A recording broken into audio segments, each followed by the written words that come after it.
В Мирном собрались активисты различных молодежных движений Алмазного края на первый городской бал. На этом мероприятии отметили лучших и вручили им именные премии. Главы города. Подробности далее. Мероприятие в формате общего молодежного бала городская администрация проводит впервые. Чтобы расширить его масштаб, было решено отметить активистов всех учебных заведений и общественных организаций.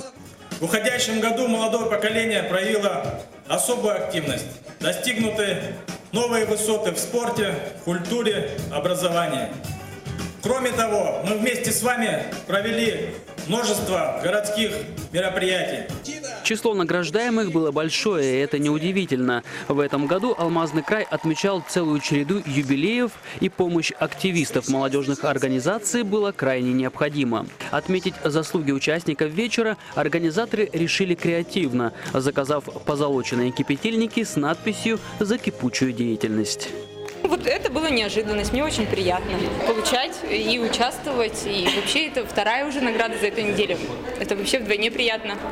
Из общего количества награжденных особо стоит отметить сборную команды КВН «Алмаз Автоматики» и общественную молодежную организацию «Мое поколение» как лучший волонтерский проект в Якутии. Моя жизнь, поэтому находим время, выбираем, и руководство мне в этом помогает. Главной темой вечера стала мода 30-х годов прошлого века, поэтому многие участники концерта были одеты соответственно, а наличие подарков делало этот праздник по-настоящему новогодним.